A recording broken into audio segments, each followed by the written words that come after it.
What's going on with Boston? Nearly every year we're fed the same story by the media. They're the best team in the league, the title favourites, and will be unbeatable in a 7-game series. But then a ragged group of undrafted players fueled by the power of friendship managed to disrupt them almost every time. How have the Miami Heat been so good against the Boston Celtics in recent seasons? Why the big three Celtics were only able to capture one title? And will Jason Tatum and Brown bring a title home to Boston? All these questions and more will be answered in this video, as we understand why the NBA's most winningest franchise has only won one championship in the last 35 seasons. Boston is tied for the most NBA titles with the Los Angeles Lakers at 17. However, as Laker fans will be quick to point out, these titles came closer to the dawn of time than now. As if we compare titles won from 1980 onwards, it's the Lakers who have the advantage, winning 11 titles compared to the Celtics 4. And if we look at the last 35 years, Boston only have one title to their name, which came in 2008. The big three Boston Celtics were an all-time great team, but how did they only manage to win one ring? Let's find out. In 2007, Ray Allen and Kevin Garnett were #1 options on the Sonics and Timberwolves respectively. However, both their teams missed the postseason. Meanwhile, in Boston, they had their worst season maybe in franchise history, finishing last in the Eastern Conference due to Paul Pierce only playing 47 games because of injury and not having that good of a roster to begin with anyway. In the offseason, there were talks about Boston trying to fast-track their rebuilding process. Kevin Garnett had been linked to the Celtics,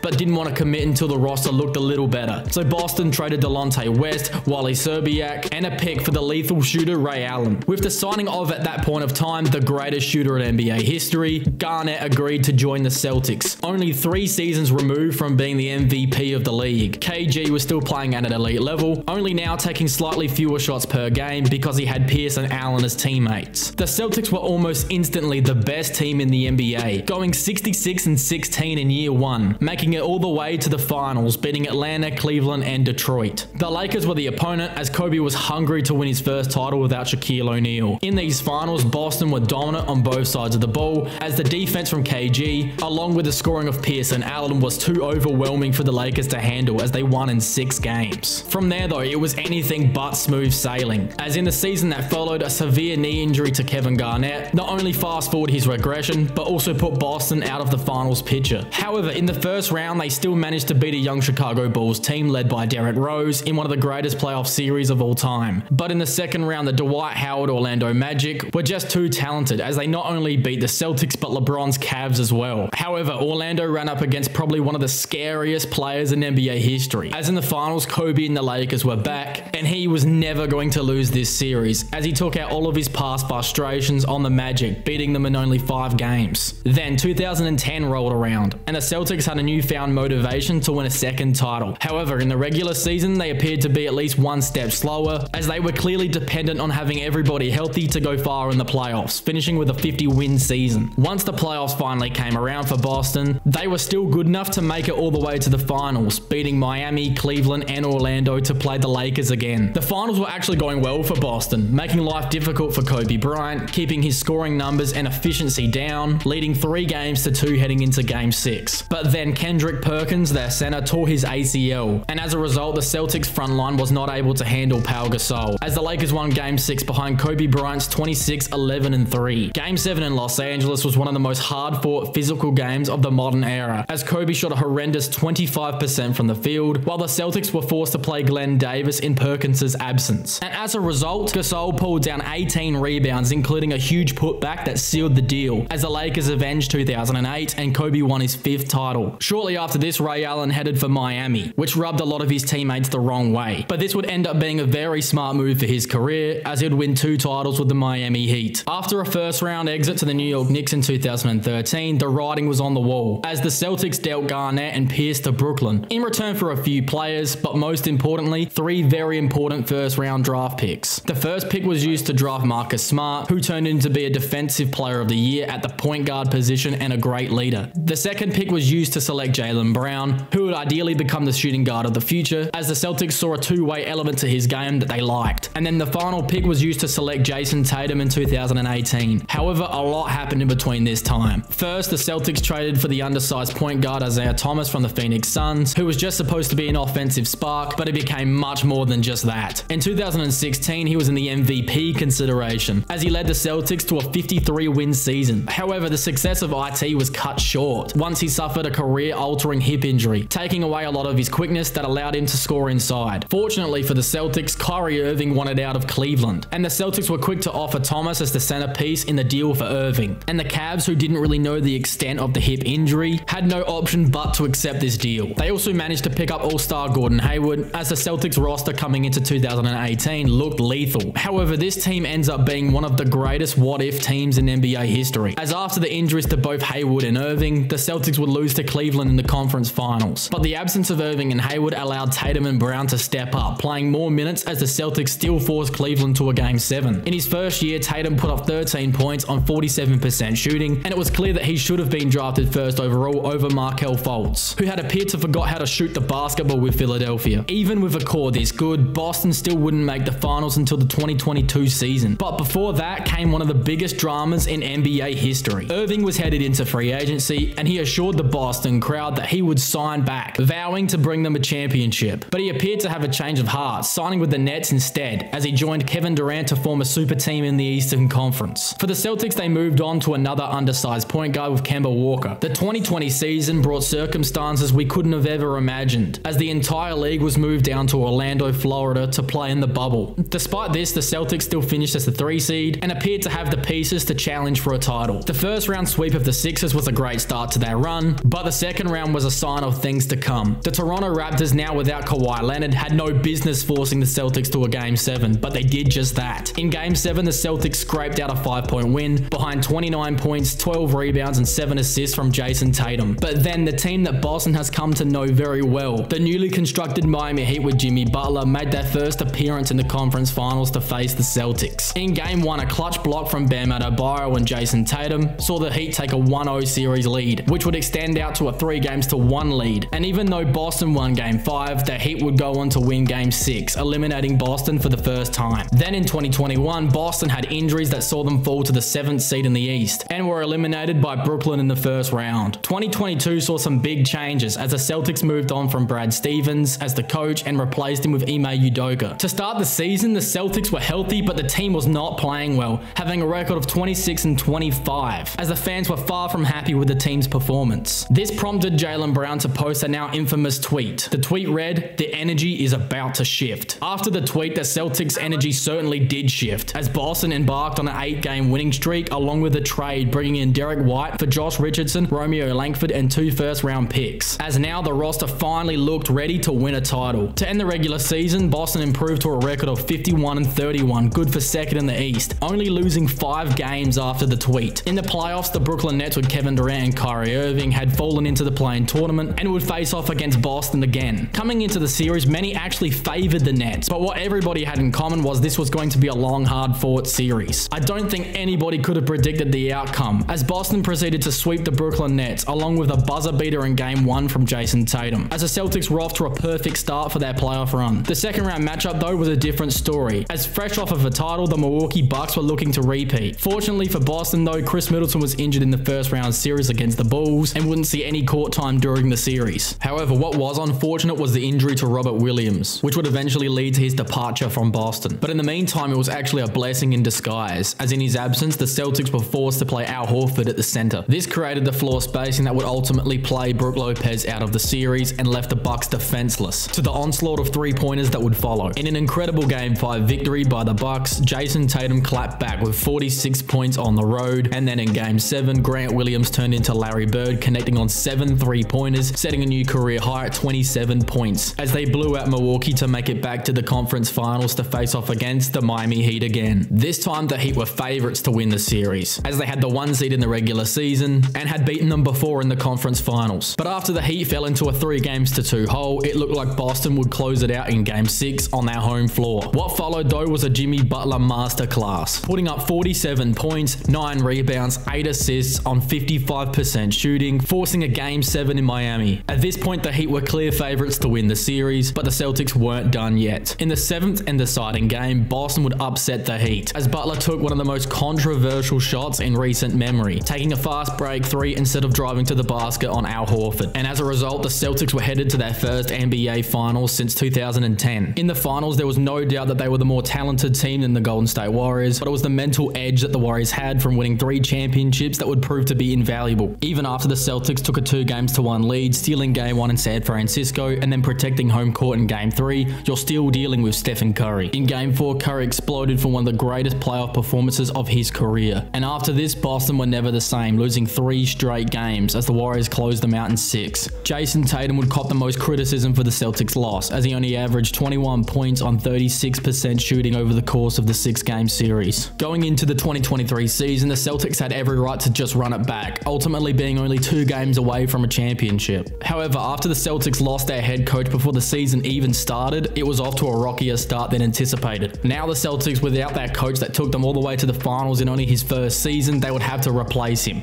And they decided to keep it in-house as they hired his assistant, Joe Mazzulla. However, during the regular season, this didn't appear to matter, as Boston improved upon that record, winning 57 games, and maybe the most impressive part of the season was the improvement from Tatum, who was averaging 30 points a game, stepping up to be the clear best player on the team. Boston made an impactful trade, bringing in Malcolm Brogdon from the Indiana Pacers to be the 6th man off the bench. He was so good in that role that he would actually win the 6th man of the year and was a huge reason to the Celtics' success, shooting 43% from 3 on nearly 5 attempts a game. Coming into the playoffs, the Celtics were the favorites to come out of the Eastern Conference, and that was made even more apparent when the 1-seeded Bucks lost to the Heat in the first round. However, Celtics fans knew something was up when the Atlanta Hawks pushed them to 6 games. It was yet again another case of the Celtics playing down to that competition, and in the second round, it happened again, with the Philadelphia 76ers coming to town. Without Embiid for Game 1, this should have been a win. However, an all-time great performance from James Harden, along with a clutch 3, saw Philadelphia take Game 1. And then in Game 5, they would lose again, falling into a 3-2 hole. And once Game 6 rolled around in Philadelphia, Tatum was having one of the worst games of his career through 3 quarters. He miraculously pulled it together though in the 4th quarter, outscoring the Sixers by himself, putting up 19 4th-quarter points. This perfectly set the stage for one of the greatest performances in Celtics franchise history, as in the Game 7 on their home court, Tatum dropped 51 points on the 76ers, sending them home. But meanwhile, the 8-seeded Heat had made it all the way to the conference finals, beating the Knicks in the second round. Jimmy Butler was playing the best basketball of his career, but nobody even gave the Miami Heat a sliver of a chance to beat Boston. And by nobody, I mean nobody, as the media gave the Heat a 3% chance to win the series before the opening tip of Game 1. However, the greatest collapse in NBA history would occur, as the Celtics would lose their first 2 games on their home court and then Game 3 in Miami, as the Heat took a stranglehold on the series, leading 3 games to nothing. But then history was nearly made again, as the Celtics won the next 3 games, including a miraculous putback layup at the buzzer by Derek White to force a Game 7 back in Boston. However, the Celtics had used up all their chances, as in the opening possession of Game 7, Tatum rolled his ankle, which effectively ended the series right there, as the Heat cruised back to the NBA Finals. Now in 2024, the Celtics have clearly made some changes, as they traded away Marcus Smart to bring in Kristaps Porzingis, and then after the Damian Lillard trade to the Milwaukee Bucks, they traded Robert Williams and Malcolm Brogdon for Drew Holiday. After these trades, the Celtics became the title favorites, and in the regular season, they did nothing to shake the media's confidence in them, winning 64 games, finishing first in the Eastern Conference. But yet again, the Miami Heat, coming through the play-in tournament, have made it back to the playoffs, and this time they're playing Boston in the first round. However, without Jimmy Butler, who's out with an MCL sprain and will miss the entire series, the Celtics should be able to pull this one out. However, the Heat were able to win Game 2 to tie the series, but at the point of recording this video, Boston have just blown them out and extended the lead to 2-1. If the Celtics lose this series, or at any point during this playoff run, it will be a failure, and there will be even more dramatic changes this offseason, as Jason Tatum is ready to sign an extension for more money, which in turn will mean Boston won't able to have as good of a roster that they have right now, especially if Tatum and Brown are both still on the team. Decisions are going to need to be made either way, but if they lose in the Eastern Conference playoffs, maybe it will then be time to split up Jason Tatum and Jaylen Brown. Do you think that the Boston Celtics are going to be able to win a title with the Jays? And if they lose, should one of them be traded? Let me know in the comments below.